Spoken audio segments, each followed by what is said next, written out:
Assalamu alaikum, I'm Aisha and you're watching Samaa News. Here are today's headlines. Around 40 people have been killed and 100 injured, most of them seriously, after an explosion tore through a crowded bar during a New Year's Eve party in the upscale ski resort of Crans-Montana.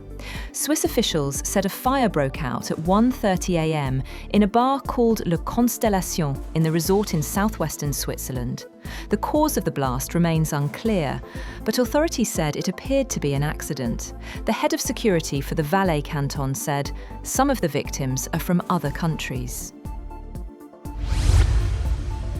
Russia has accused Ukraine of killing at least 24 people, including a child, in a drone strike on a hotel and cafe where civilians were seeing in the new year in a Russian-controlled part of Ukraine's southern Kherson region. Vladimir Saldo, the Russian-installed governor of the region, first made the assertion about the strike in a statement. Russia's foreign ministry and senior Russian politicians later accused Ukraine of carrying out a terrorist attack.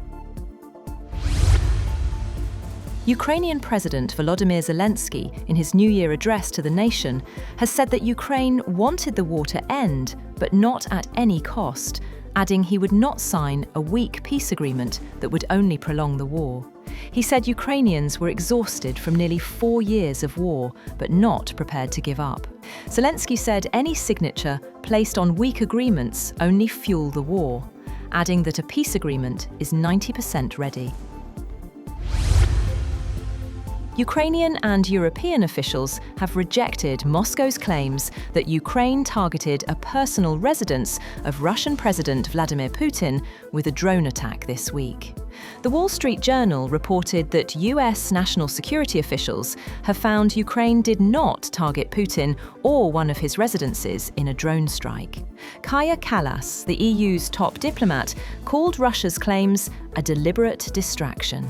Ukraine has denied it carried out such an attack, describing the allegation as a Russian disinformation campaign.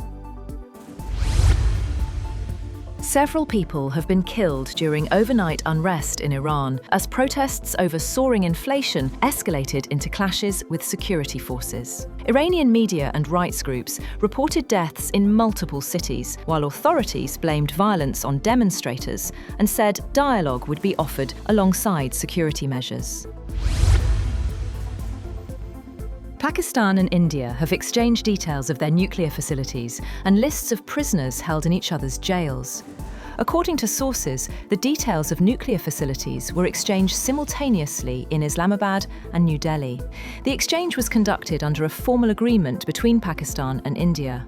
The two countries also exchanged lists of prisoners held in each other's jails under the Consular Access Agreement signed in 2008.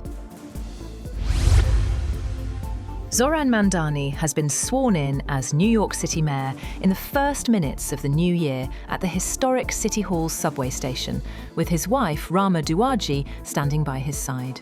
The oath was administered by New York State Attorney General Letitia James. The Democratic Socialists' plans for his first day in office nod to his politics and priorities without straying far from his predecessors, with a sober, official midnight oath-taking, followed by a more celebratory ceremony in the afternoon. US President Donald Trump has said that his administration is removing the National Guard from Chicago, Los Angeles, and Portland, but he adds in his social media post that federal forces will come back if crime rates go up.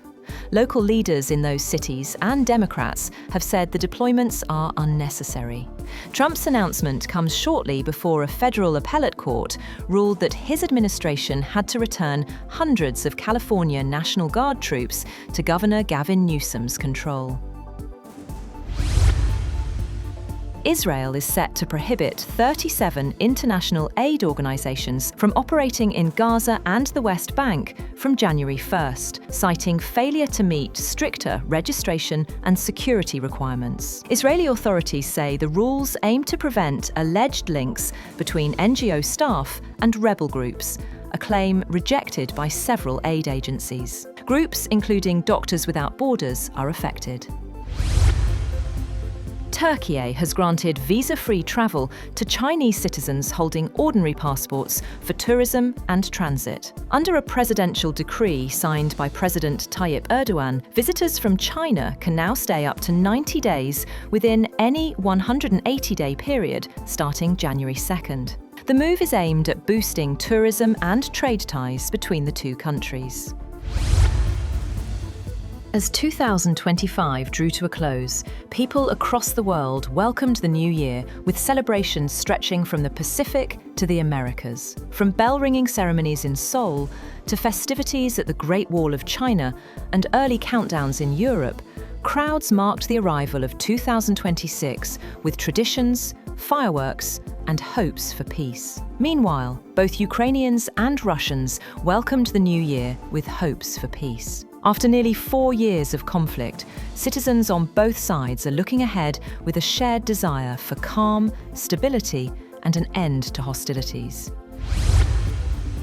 And Bulgaria has officially adopted the euro, becoming the 21st member of the Eurozone as the new year began. Celebrations erupted in Sofia, with fireworks and a countdown at the central bank. Supporters say the move completes Bulgaria's integration into the European Union and eases travel and trade, though opposition remains strong among nearly half the population. That's all for now. For more updates, visit www.samaa.tv. Thank you for watching Samaa News.